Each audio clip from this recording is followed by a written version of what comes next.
E há 10 dias do Natal, pessoal, uma pesquisa de varejo e inteligência artificial mostrou que 7 em cada 10 brasileiros usam a IA para apoiar as decisões nas compras de fim de ano. Vamos conversar então com o diretor da Visa Consulting Analytics, Walter Andrade. Tudo bem, Walter? Bem-vindo aqui no Money e uma boa tarde para você. Olá, tudo bem? Boa tarde. Boa tarde. Queria muito entender um pouco sobre esse cenário, o que essa pesquisa tem mostrado. Como assim o brasileiro agora começa a usar IA para poder fazer as compras? Legal. A IA, né, eu acho que a gente tem visto aí, né, uma super evolução, principalmente nos últimos anos, né, trazendo para a gente uma desmistificação e uma forma da gente interagir com o universo digital, né, de maneira, né, como a gente nunca viu. E essa pesquisa reflete muito disso, né? A gente basicamente rodou essa pesquisa ao longo do globo como um todo, né? E o que a gente tem visto é que, principalmente no Brasil, a gente tem uma adoção muito forte da IA, né, na utilização, né, no entendimento, né, de como consumir e de como entender ali a melhor forma de gastar ali o nosso dinheiro, né? Então, essa pesquisa, por exemplo, trouxe alguns números super interessantes, né? 7 em cada 10, né, brasileiros, né, utilizaram o IA agora, né, nesses últimos dias aí para conseguir fazer, né, entender o cenário como um todo. E dentro, né, dessa utilização, a gente viu muito, 43% desses brasileiros utilizaram para pesquisar produtos, né, 33%, né, para buscar ideias de presentes, o que traz, né, um ponto super interessante para a gente. A gente está utilizando a IA aqui, né, para poder personalizar, para entender mais, né, como, né, interagir ali e buscar ali uma oferta mais, um produto, né, mais conectado com as pessoas que a gente gosta, né, e de alguma maneira ali, né, levar ali um benefício ali para quem, né, está conectado com a gente no nosso dia a dia. Então, a gente tem visto isso como um fomento muito interessante, porque a tecnologia, né, ela está presente, né, os brasileiros como um todo, nessa pesquisa, né, 64% deles acreditam, né, que a IA ela pode trazer ali, né, encontrar preços melhores, né, em relação a ferramentas tradicionais que a gente tem no mercado. Então, isso traz também vamos dizer assim, uma ferramenta ali que otimiza muito a forma como a gente interage com o canal digital. Traz alguns desafios, né, do ponto de vista, né, de utilização, né? A gente sabe que o ambiente digital é um ambiente mais, né, propício a fraudes, né, e assim, essa pesquisa também acaba revelando que a cada 4 brasileiros, 3 deles, né, tiveram ali, né, algum contato ali com fraude. E a gente aqui na Visa tem trabalhado muito, né, para poder proporcionar um ambiente mais seguro, trabalhando com investimento em novas tecnologias para conseguir rodar aí, né, e gerar cada vez mais, né, um ambiente aí para os nossos consumidores conseguirem consumir dentro do mercado como um todo. Agora, Walter, Um ponto interessante, perdão. Imagina, eu gostaria até de entender um pouco mais do porquê que quando a gente olha nessa pesquisa especificamente, o que explica o Brasil ter uma adoção de inteligência artificial muito maior, inclusive superior a outros mercados pesquisados?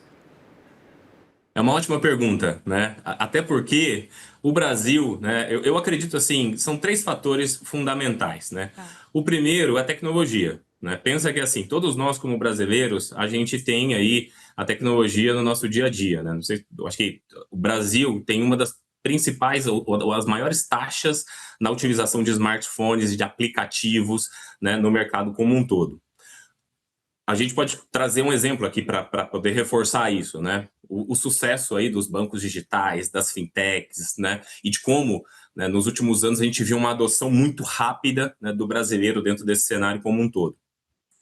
O terceiro motivo, né, seria a parte cultural, né? Eu acredito que a gente, né, como brasileiro, a gente tem um cenário onde a gente está sempre buscando, né, uma oferta, como otimizar, né, os valores, e essas ferramentas, elas trazem para a gente uma forma da gente trabalhar e ali rapidamente, né, conseguir, né, buscar ali uma forma de encontrar o melhor produto para a melhor pessoa, conectando, gerando um valor ali na frente, né, para as pessoas que onde a gente quer comprar ali ou a gente quer interagir ali no mercado como um todo. Então, eu vejo muito esses cenários, né, esse cenário muito associado à tecnologia inserida, essa rápida adoção nossa ao ambiente digital e essa questão cultural nossa, né, como brasileiro, de ter que trabalhar ali, né, e garimpar muito como sendo uma forte, né, um reforço aí para a adoção da inteligência artificial.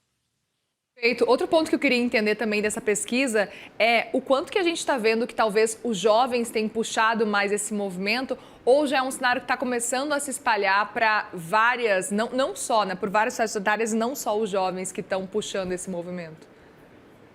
Hoje, quando a gente olha, né, principalmente o resultado dessa pesquisa, a gente vê que ela é bem geral. Apesar da gente ter olhado variáveis, né, de idade, a gente viu hoje que a compra hoje dos principais produtos, né, dentro dessa pesquisa está muito associado a vestuário e acessórios, né, a eletrônicos e brinquedos. Então, pensa que o mercado como um todo trabalhando, né, para conseguir ali, né, entender uma forma de conseguir fazer uma compra, mas a gente tem uma certa concentração, né, dentro desses produtos. Quando a gente olha a geração Gen Z, né, que é a geração aqui dos jovens, né, essa geração que está hoje consumindo produto eletrônico, está muito dentro das redes, a gente vê essa geração como um todo consumindo muito produto digital, né? Uma parte da nossa população que consome muito games, consome muito esses produtos que são mais digitais, estão muito integradas. É claro, então, que elas acabam tendo aí uma participação muito forte.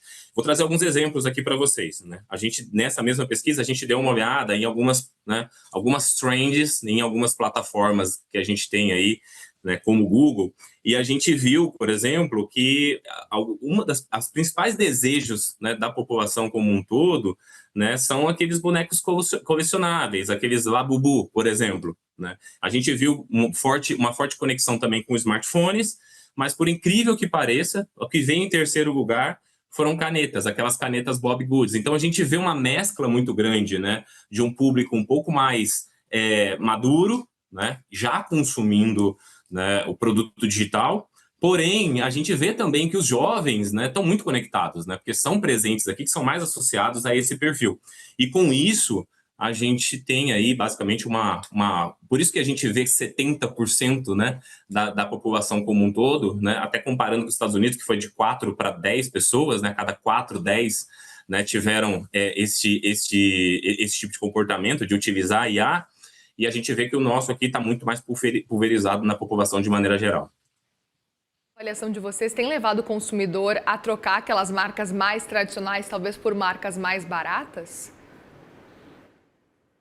Olha, nessa pesquisa a gente não conseguiu olhar com esse contexto, Tá. mas uma coisa que a gente pode trazer aqui para você é que assim, o spending, o gasto médio, né, dos consumidores foi um gasto até muito expressivo, está em torno de R$ 540, né? O que traz para a gente aqui também, né, que o brasileiro está muito mais conectado com, né, a forma com que eles estão gastando, né, e tem uma certa confiança, né? Apesar do ambiente online trazer essa preocupação em relação a como fazer isso, né, de maneira segura, né, o brasileiro também, né, para quem já está com essa adoção muito forte, já entende os meios, né, a gente viu também o brasileiro utilizando a IA para poder validar, né, essa questão, né, de sites, né, que podem ser utilizados ou não, se é confiável ou não.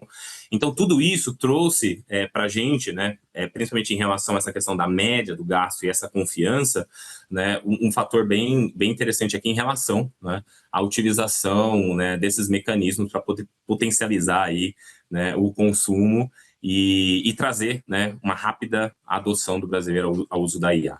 Vocês perceberam, Walter, que existe uma percepção de que a IA talvez identifique melhor as fraudes do que talvez um cenário que a gente fique acompanhando, talvez um trabalho extra por parte aí do consumidor de ter que anotar para entender como é que era o preço antes, para depois ver. É uma expectativa real, portanto, por parte do consumidor? Vocês perceberam isso? Sim, total, né? Só para trazer alguns números para você, A Visa é uma das empresas que mais investe hoje em cibersegurança em IA, né? Então, nos últimos 10 anos, né, a Visa investiu em mais de 3 bilhões de dólares, né, em IA, efetivamente, né? E em cibersegurança, a Visa investiu nos últimos 5 anos cerca de 13 bilhões de dólares para poder potencializar e proteger a rede como um todo. No ano comparando o mesmo período da Black Friday e Cyber Monday, né, deste ano em relação ao ano passado, a gente viu nos nossos sistemas, né, cerca de um crescimento muito alto na identificação de fraude, cerca de 185%, né, a mais do que a gente viu, né, no ano passado. Né? E isso é um ponto super relevante para a gente, porque o que acontece? A gente precisa trabalhar, né, mecanismos de como a gente, né, subsidia, né, esse consumidor que está ali na frente, utilizando, né, e passando ali, né, e tentando fazer a compra. Né? Então, todo esse processo que a gente faz aqui dentro da Visa, né, para poder subsidiar e garantir que esse ecossistema funciona como um todo, né, reflete um pouco dessa observação que a gente tem aqui, de quanto, né, a gente também tem que tomar cuidado com as questões relacionadas à forma de utilização e essas questões de fraude também. Então, até a gente está indo para um universo mais agêntico agora, né? Um universo onde a gente tem hoje, além da IA generativa, né, os agentes que estão chegando agora, né? Então, assim, ter mecanismos para a gente poder trabalhar, né, e identificar e apoiar o consumidor é um dos principais fatores que a gente tem aqui na Visa como um todo. Perfeito. E ainda falando sobre esse cenário de valores que a gente mencionava há pouco, até queria entender se o uso de IA influencia o ticket médio na sua avaliação e pelo que vocês estão acompanhando na pesquisa, ou realmente só funciona na hora da decisão da compra mesmo? É mais da decisão da compra, né? O que a gente vê, né? Essa pesquisa ela rodou, né, esse primeiro ano. Provavelmente nos próximos anos a gente vai conseguir olhar um pouco, mas a gente já vê um gasto médio, né, mais elevado, né, dentro, né, dessa pesquisa, né, em relação a outras regiões que a gente observou, né, principalmente Brasil aqui, né, quando a gente olha relativamente para o nosso, né, perfil de gastos aqui, né, esse valor é um valor super relevante. Mas é um ponto que é na decisão da compra. Mas o ponto que a gente pode trazer aqui é que quando a gente olha esse perfil, né, e o potencial que a IA tem aqui de conectar o produto certo, né, com a pessoa certa, né, e com a necessidade, porque como é que a gente fazia antes, quando a gente ia fazer uma compra? Né? A gente chegava e a gente pesquisava dentro de um e-commerce ou dentro de um ambiente como um todo, e o que acontecia? A gente escolhia ali um pouco em função do feeling ou da necessidade. Quando a gente vai para o ambiente de IA, a gente coloca um prompt lá, ó, do Walter, que gosta de esportes, que gosta, né, que tem determinado hábitos de consumo. Qual é o produto, qual é a compra mais efetiva para ele ali naquele momento. E isso acaba gerando ali um valor muito maior e potencializando esse gasto mais efetivo ali para o consumidor final. Muito bem, Walter Andrade, diretor da Visa Consulting Analytics. Obrigada mais uma vez pela conversa aqui. Volte sempre no Money, viu? Eu que agradeço. Até uma próxima. Obrigada, Ótimo até dia. uma próxima.